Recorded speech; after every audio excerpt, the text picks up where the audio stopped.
Hello. आज हम लोग एक नया चैप्टर स्टार्ट करेंगे, काइनेमेटिक्स। ठीक है, ये काइनेमेटिक्स का मतलब क्या होता है हम लोग लिखते चलेंगे एक एक करके। ये चैप्टर का नाम हुआ काइनेमेटिक्स। इसमें हम लोग क्या पढ़ने वाले हैं बताओ? It is study of motion without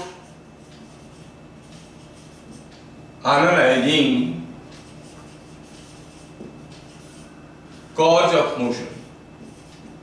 अब कोई बॉडी किसी के रास्ते में जा रहा है, उसकी मोशन के बारे में देखेंगे, कितना दूर गया, कैसे गया, कितना जल्दी गया, वो सब देखेंगे। लेकिन क्यों गया वो हम नहीं देखेंगे। कौन इसको ढकेलते हुए ले रहा है, किसके लिए जा रहा है, वो सब चीजें, जो एजेंट है उसके पीछे, मोशन के पीछे, उसके बारे में कोई एनालिसिस नहीं करेंगे। That is called kinematics. और जब एजेंट के बारे में एनालिसिस करेंगे then that is not called kinematics, that is called kinetics. Okay, तो ये जो चैप्टर है इसमें हमें कुछ छोटे छोटे की पॉइंट्स पहले देखना पड़ेगा। पहले चलो देखते हैं what is position vector of, और पोजीशन वेक्टर क्या है पहले लिख लेते हैं। Position vector of a point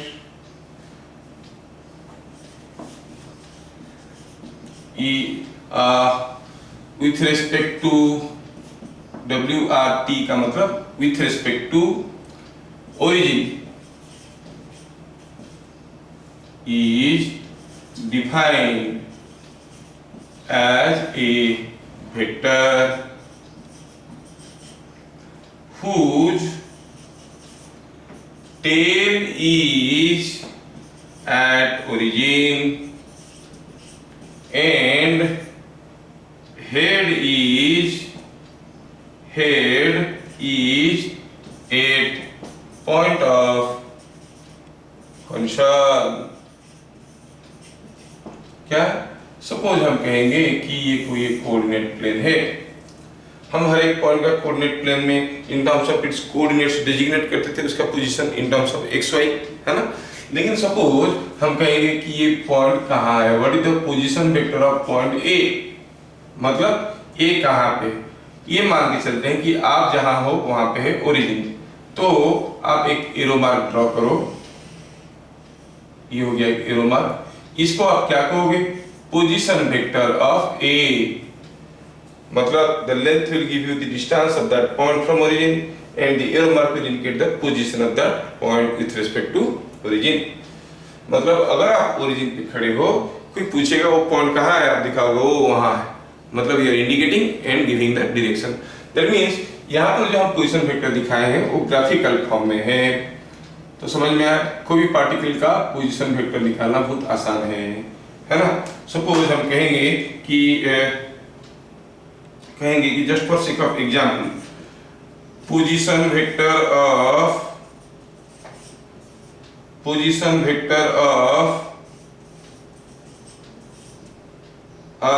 a point 3,4। तो आपको क्या करना पड़ेगा? पहले एक्स एक्सिस वाई एक्सिस लेना है। एक्स कोऑर्डिनेट 3 है, 1 2 3, y coordinate 4 है, 1 2 3 4। so this is what is the point designated as 3,4। अब इस पॉइंट का पोजीशन वेक्टर मतलब यहां से इस पॉइंट को जोड़ दो, ये हो गया position vector of the point 3 4। ये x एक्सिस है, ये y एक्सिस है। समझ में आया कि नहीं आया? तो कोई भी एक पॉइंट का पोजीशन वेक्टर ड्रॉ करना बहुत आसान है। सिंपली एक एरो मार्क ड्रॉ कर लो जहां से खड़े हो, मतलब जो रेफरेंस है विथ रिस्पेक्ट टू जिस पॉइंट, जैसे हम लोग अभी यहाँ पर ओरिजिन से कर रहे थे, विथ रिस्पेक्ट टू ओरिजिन मतलब ओरिजिन से यहाँ तक इसको जोड़ दो। समझ में आया क्या? तो position vector of this point, ठीक है। अब पॉइंट नंबर 2, ठीक है, पॉइंट नंबर 2 लिखेंगे। कोई बॉडी रेस्ट में है कब कहेंगे? if position vector of a point remain constant, then over certain period of time, then the body, the point was at rest during that period. मतलब कोई बॉडी का पोजीशन अगर नहीं बदल रहा है तो हम कहेंगे रेस्ट में है। मैं यहाँ से देख रहा हूँ वो टेबल का पोजीशन जो था वही है, बदल नहीं रहा है, जहाँ था वही है, तो फिर हम कहेंगे कि ये टेबल रेस्ट में है। ठीक है ना। पॉइंट नंबर 3, मोशन में कब कहेंगे? When position of or position vector of a point changes with time.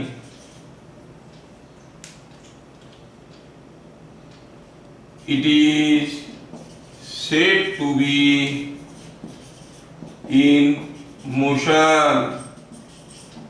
जैसे मान लो कि कोई पार्टिकल यहाँ था, उसका पोजीशन वेक्टर था ये, अब वो पार्टिकल ऐसे ऐसे ऐसे ऐसे करके गया, जब वो यहाँ पर पहुंचा उसका पोजीशन वेक्टर कुछ दूसरा था, जब वो यहाँ पर पहुंचा पोजीशन वेक्टर कुछ तीसरा था।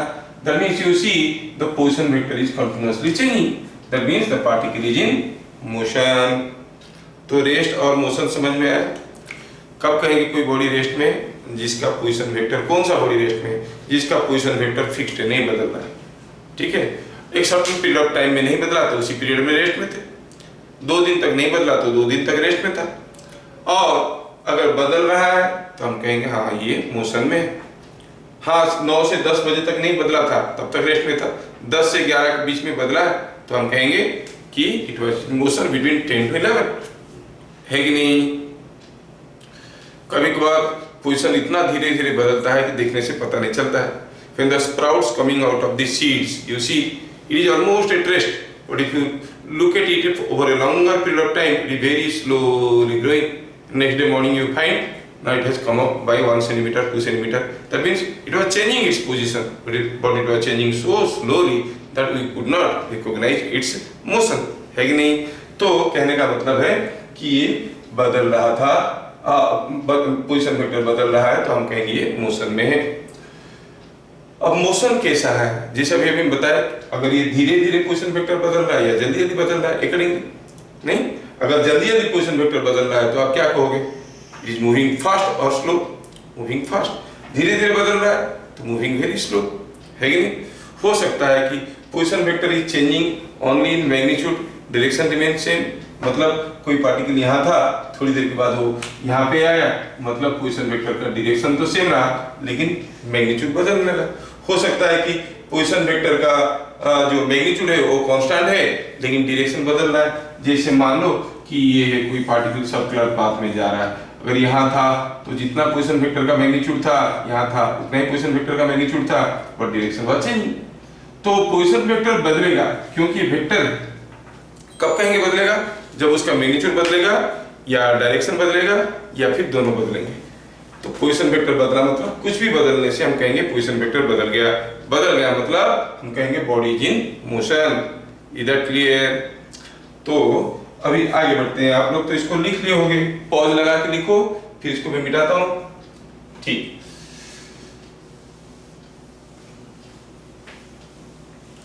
चलो देखते हैं what it means by distance. Point number 4, distance for a particle in motion, the length of path traveled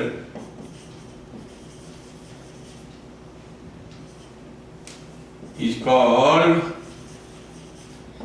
distance moved by the particle, distance moved by the particle, है कि नहीं? जब कोई पार्टिकल मोशन में है, मान लो कि कोई पार्टिकल यहाँ था, यहाँ पर होते हुए यहाँ पर आया, तो इस रास्ते में इधर से आया, तो what is the distance move? तो आप क्या करोगे, पहले देखो कि you take a thread, keep the thread on this path, ये पाथ के ऊपर उस थ्रेड को रखो, ठीक है? Now you bring out that thread and see how long it is, जितना लंबा होगा that is the distance move. कहने का मतलब है तो डिस्टेंस, जिसको हम d लिखते हैं, is nothing but length of the path, ठीक है? अगर कोई पार्टिकल हम कहेंगे यहाँ से शुरू किया, ऐसे गया यहाँ पे, इस रास्ते में गया है, और कोई दूसरा पार्टिकल यहाँ से आके यहाँ पे पहुंचा, तो आपको क्या दिख रहा है, इसमें कौन सा पार्टिकल ज्यादा डिस्टेंस गया है, पार्टिकल ए की पार्टिकल बी? एक जगह से दोनों बराबर, मतलब एक जगह से शुरू किए हैं, एक जगह पे खत्म हुए हैं, फिर भी ये कुछ ज्यादा डिस्टेंस गया है, ये कम डिस्टेंस गया है। नहीं, कोई एक स्क्वायर है, मान लो कि आप यहाँ पे हो, दूसरा यहाँ पे, एक लड़का ए यहाँ पे है, बी यहाँ पे, बी यहाँ से दौड़ के यहाँ पर गया, ए यहाँ से दौड़ के यहाँ पर आया, दोनों सेम जगह से शुरू करके सेम जगह पे अपना मोशन खत्म किए हैं, लेकिन कौन ज्यादा डिस्टेंस गया है? ऑब्वियसली ए ज्यादा डिस्टेंस गया है, because it has gone a longer path, जबकि बी काफी कम डिस्टेंस गया है। समझ में आ रहा है क्या? Length of the path of followed by B is smaller, so distance moved by B is smaller. ये छोटे मोटे चीज आपको समझ में आ रहा है। तो बेसिकली डिस्टेंस क्या हो गया? Distance is the length of the path. अगर कोई पार्टिकल P A से शुरू करके B में आके खत्म हो जाता है, तो हम कहेंगे the distance moved is length of the path. ये पाथ जितना लंबा है, that is giving you the distance moved by the particle. नहीं, distance moved by the particle. अच्छा, थोड़ा समझ में आया कि नहीं आया, एक छोटा सा चेक करते हैं। सपोज हम कहेंगे कि ये एग्जांपल लेते हैं। सपोज ये कोई एक मीटर स्केल है, ठीक है, और ये मान लो कि कोई मेजरिंग रॉड है जिसमें ये लिखा है 1 centimetre, 2 centimetre, 3 centimetre, 4 centimetre, 5 centimetre, 6, 7, ऐसे करके 8, 9 और ये 10 सेंटीमीटर वाला स्केल। चलो मानते हैं ये हो गया 1, 2, 3, 4, 5, 6, 7, 8, 9 और 10, ये हो गया 0। सपोज कोई पार्टिकल यहाँ से चलना शुरू करता है और कैसे जाता है? वो सीधा यहाँ तक जाता है। कहाँ तक? यहाँ तक जाता है। फिर यहाँ से लौट के वापस आता है, यहाँ तक आता है ना? फिर क्या किया? यहाँ से मुड़ के यहाँ तक जाता है और रुक जाता है। ठीक है, अगर कोई पार्टिकल यहाँ से शुरू किया, ऐसे गया, ऐसे गया, ऐसे गया, ऐसे गया, क्या बता सकते हो what is the total distance moved? In figure shown total distance moved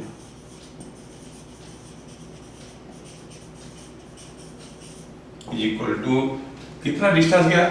length of this path, ये पूरा पाथ का लेंथ। पहले ये लेंथ कितना है? 1 से 9, मतलब कितना? 9 - 1 8। फिर यहाँ से यहाँ पर ये 9, ये 3 है, तो ये कितना हुआ? 6। ये हो गया 8 + 6, ये हो गया 3 से 6 कितना है? 3। So it is 9 + 6 8 + 6 + 3 that is equal to 17 centimetre. Total distance moved by the particle is 17 centimetre. तो मेरे ख्याल से डिस्टेंस समझने में आपको नहीं, अगर आपको कोयल नगर से अभी इस्पात मार्केट जाना है, कोयल नगर से इस्पात मार्केट जाना है, तो आप सेक्टर 20 होते हुए जाओगे तभी इस्पात मार्केट पहुंच सकते हो। और अगर राउरकेला होके, उदित नगर होके, बसंत कॉलोनी, छेंड होके भी आ सकते हो, तभी इस्पात मार्केट पहुंच सकते हो। तो आप क्या कहते हो, जब उधर से जाना पड़ेगा तो नहीं, उधर से मत जाओ, वो ज्यादा दूर पड़ता है। दूर मतलब डिस्टेंस कितना दूर गया है, उधर से ज्यादा डिस्टेंस पड़ेगा, इधर से कम डिस्टेंस पड़ेगा, है कि नहीं? हाँ, तो ये हमें डिस्टेंस क्या है ठीक से समझ में आ गया। आगे आगे इसको जब हम न्यूमेरिकल में यूज करेंगे तो आपको कोई कंफ्यूजन नहीं होना चाहिए। अब डिस्प्लेसमेंट का नेक्स्ट टर्म, डिस्टेंस का नेक्स्ट टर्म हो गया डिस्प्लेसमेंट। वो क्या होता है चलो देखते हैं। नंबर 5 में displacement.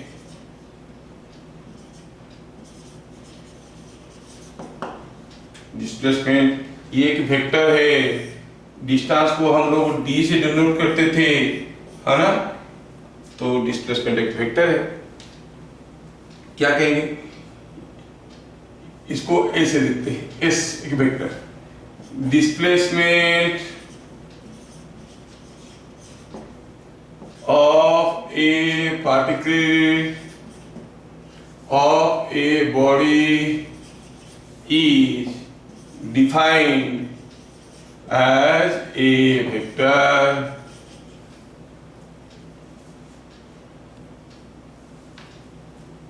whose tail is at starting point and head is at ending point। मैं थोड़ा अपना लैंग्वेज में लिखा ताकि आप लोगों को जल्दी समझ में आ जाए कि डिस्प्लेसमेंट क्या है।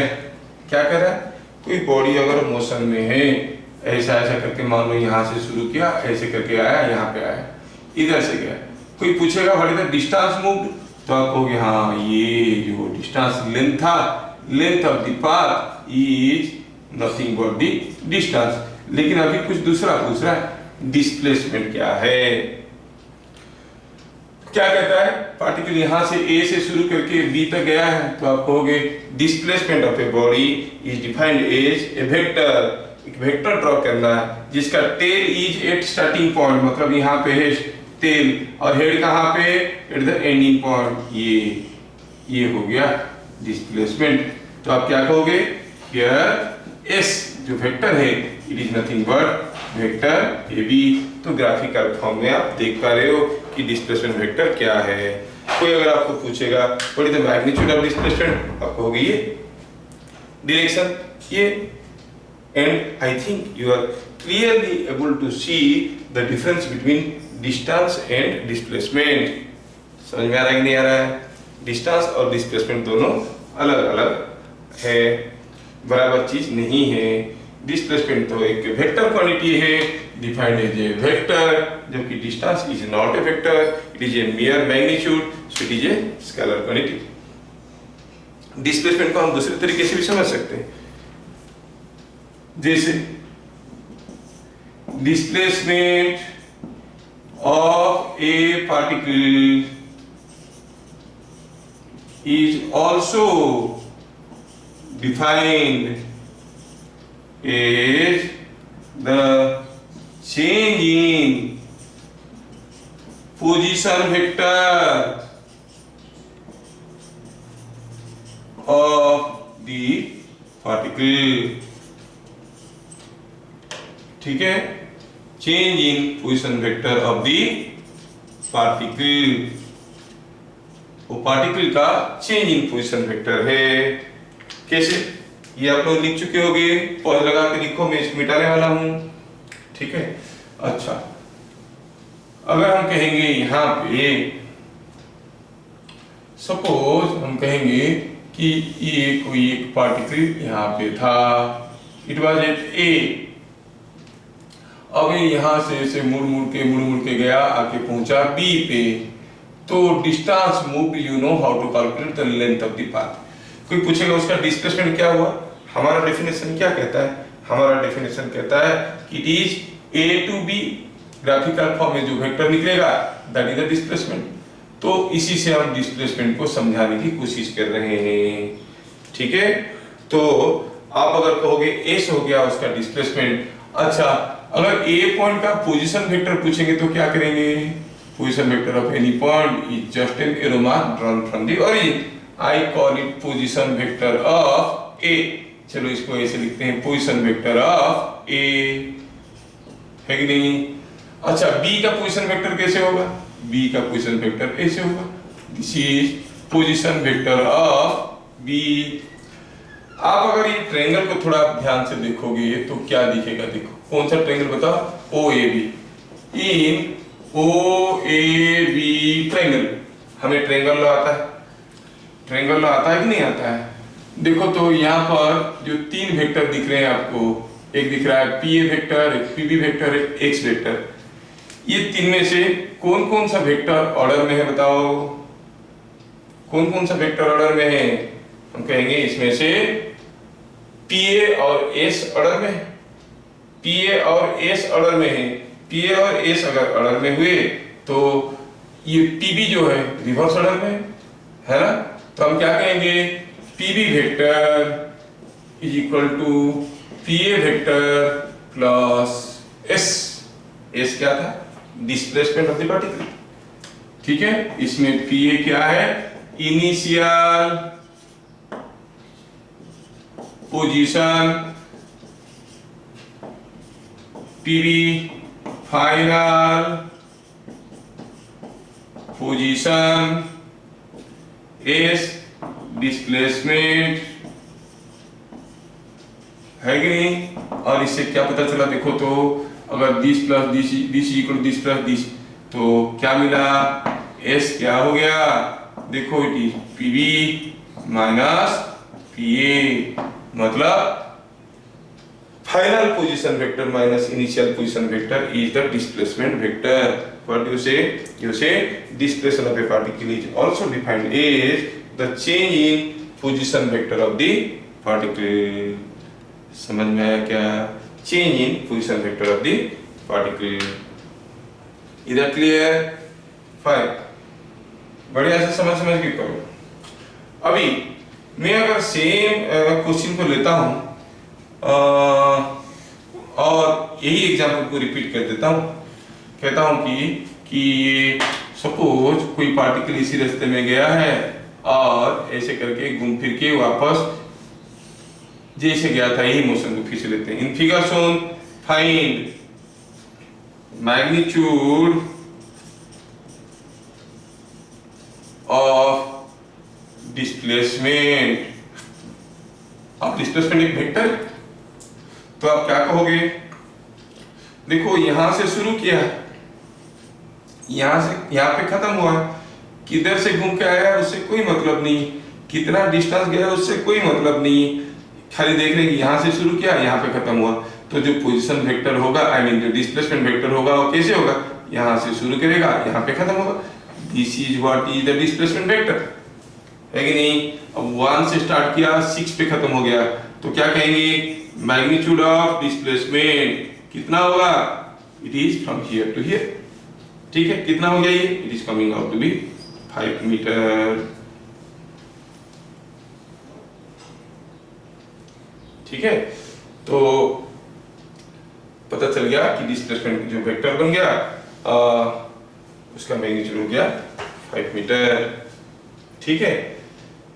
तो ये सारा चीज को कंबाइन करके अगर हम सिंगल स्टेटमेंट में लिखेंगे डिस्प्लेसमेंट क्या है, तो हम क्या कहेंगे, displacement of A particle is a vector whose magnitude is the shortest distance between starting and ending point and direction is from the starting point towards the ending point। समझ में आया क्या। तो ये सारा चीज को कंबाइन करके मैं सिंगल स्टेटमेंट में लिख देता हूं। तो क्या लिखेंगे, बीट नंबर 3 में लिखेंगे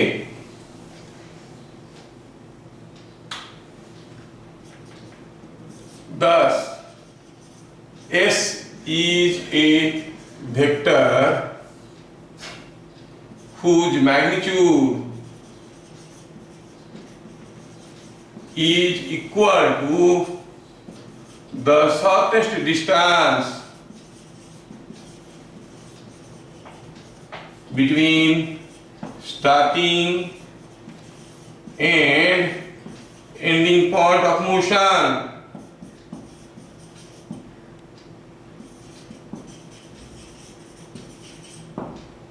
And direction is from starting point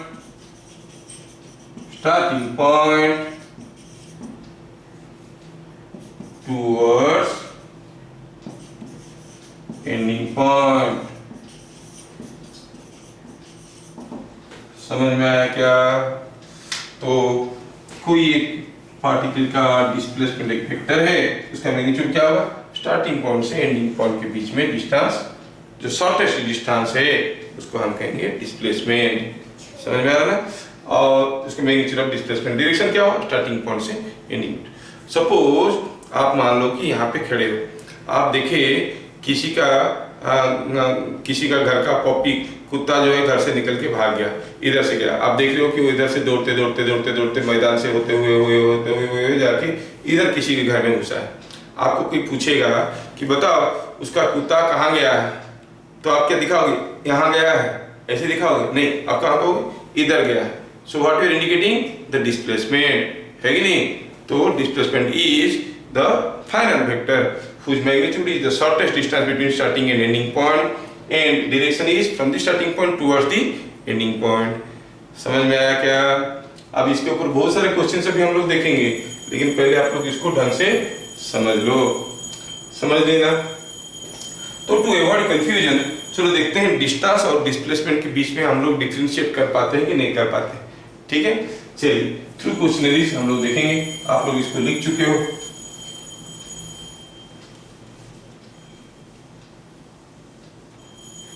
हो गया है?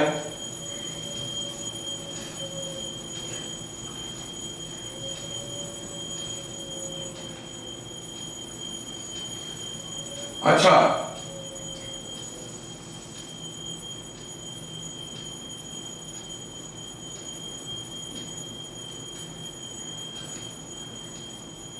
थोड़ा क्वेश्चन में एक ऐसा क्वेश्चन में थोड़ा दिमाग लगाओ। Two persons go from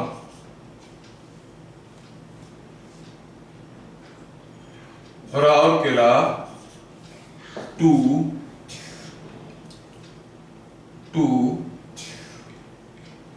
AIIMS hospital, ठीक है, और you say to Delhi station. Two person go from Rourkela to Delhi station. First man by car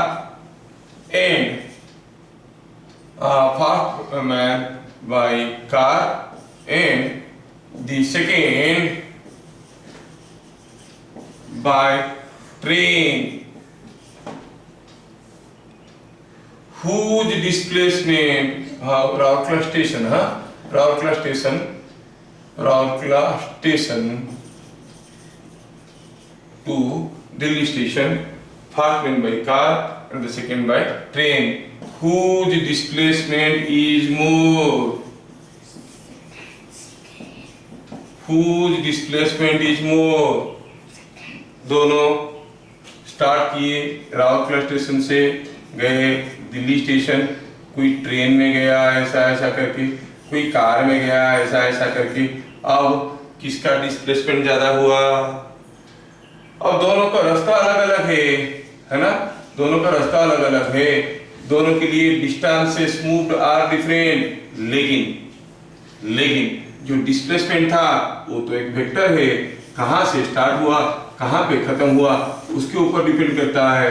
तो क्या कहोगे, चाहे फर्स्ट मैन हो या सेकंड मैन हो, दोनों के लिए डिस्प्लेसमेंट सेम है। तो आंसर क्या कहेंगे? बोथ। सॉल्यूशन क्या हुआ? Both go same displacement.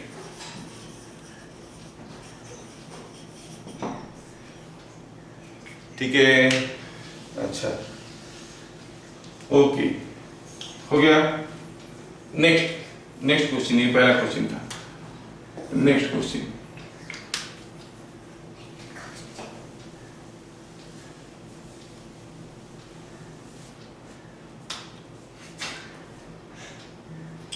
Number 2,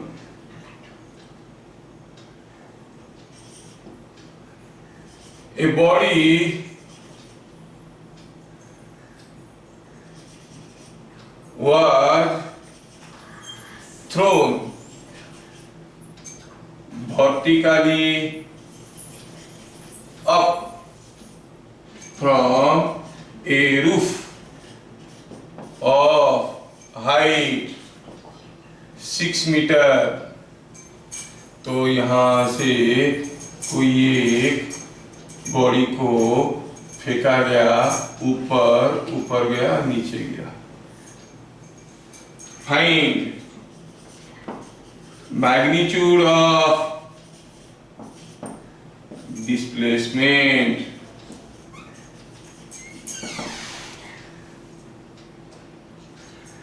find magnitude of displacement. कैसे निकालेंगे magnitude of displacement? Magnitude of displacement कहाँ करेंगे? यहाँ से फेंके यहाँ गया, तो हम कहते हैं कि ये सीधा ऐसे गया, ऑलमोस्ट ऐसे ही गिरा है, ठीक है, आके यहाँ पे गिरा है। तो अब क्या कहोगे? मैग्नीट्यूड ऑफ डिस्प्लेसमेंट क्या हो गया? स्टार्टिंग पॉइंट हो गया ये, एंडिंग पॉइंट हो गया ये, तो वेक्टर क्या हो गया? It is like this. तो अब क्या कहोगे? ये यहां से गया ऐसे आया, ये वेक्टर का मैग्नीट्यूड कितना है? ये वेक्टर का मैग्नीट्यूड कितना है? It is coming out to be कितना? सपोज हम कहेंगे कि ये आदमी अच्छा ठीक, ये क्वेश्चन करते हैं। ये जो यहाँ से आया यहाँ पर गिरा, ये जो कोई वेक्टर बन गया ग्राफिकल फॉर्म में, उसका लेंथ कितना होगा? जितना इसका हाइट है, कितना है? 6 मीटर। तो आप आंसर में क्या कहोगे? Magnitude of displacement is 6 meter, ठीक है। अगर हम कहेंगे जैसे वो आदमी ऊपर इसको फेंका, ये बॉडी वाज थ्रोन, बॉडी को ऊपर फेंका गया, पता चला कि ऊपर की तरफ गया था 4 मीटर। क्या बता सकते हो? What is the total distance travelled? Find distance travelled by the body. Distance travelled by body कितना होगा? कितना होगा? डी बताओ। गया 4 मीटर, आया 4 मीटर, आया 6 मीटर, तो 4 + 6 हो गया 14 मीटर। क्यों?